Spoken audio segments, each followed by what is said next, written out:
Men's basketball just a week away, and ninth-year head coach Russell Turner has added 4 roster members to the 2018 squad, including returning experience, all 4 of their all-conference players from 2017. Well, we're just so far ahead of where we were with everyone's experience. You know, you can't measure what that experience means, and you can't get experience any other way than getting it. You mentioned Gallo. We know he's going to be an outstanding defender. We know he's going to be a team leader in terms of his effort. The idea that he could be a 3-time Defensive Player of the Year is so outrageous that you would never mention that before it's actually possible, like this year is. Evan, he's coming back as our leading scorer. I know that we're going to be able to count on high-level performances from him. I know others in the conference will be gunning for him. He's building his way back from his injury. He's beginning again to look like what we expect him to look like. You know, Yasu and really did a great job of leading our team in Korea, so I'm expecting him to show improvement, especially in his shooting percentage and his ability to manage the game on offense. No player I've had probably grew as much defensively as he did in last season.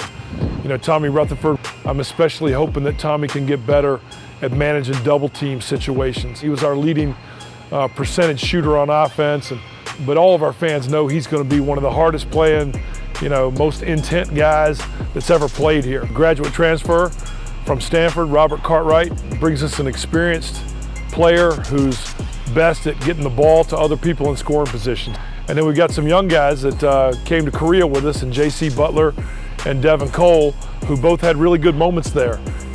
They're both going to have to work really hard to carve out a role on this team, but I like their potential to do that. This year's non-conference schedule is subtly competitive, but it does include some good rematches from last season. The Eaters will have the opportunity to avenge some of the tough road losses that they saw last season and do it right here on their home turf in the Bren. We've got 5 Division I non-conference games at home this year, which probably is more than we've ever had in the years I've been here.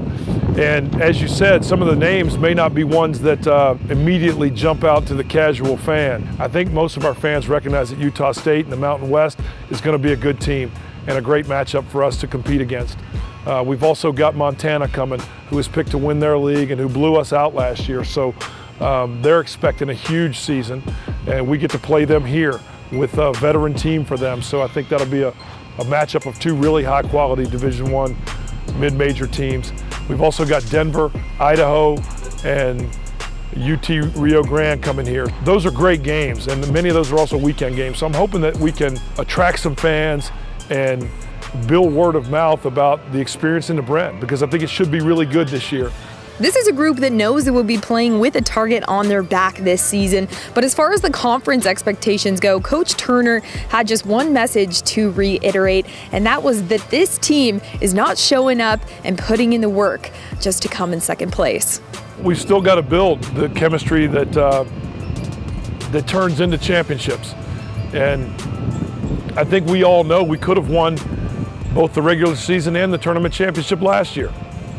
We were right there. I think that the line between winning championships and not winning is a fine line in a lot of ways, and we've got to figure out our own process to overcome whatever barrier we couldn't overcome last year. I don't think there was anything that prevented us from clearing a couple of hurdles last year, but we weren't able to, and we got to own that, and we got to improve. I expect us to be competing for a championship. It's impossible not to pay attention to the fact that most people who pick the league pick us at the top. That does put a bullseye on us. It feels a little bit maybe like we hadn't earned that bullseye because we came in second twice last year instead of winning it. And I'm tired of coming in second, but quite honest. But I recognize the responsibility that comes with the sustained success that we've created. People expect us to be good. Our players expect that. That won't happen just because it's expected. You know, it'll happen if we earn it.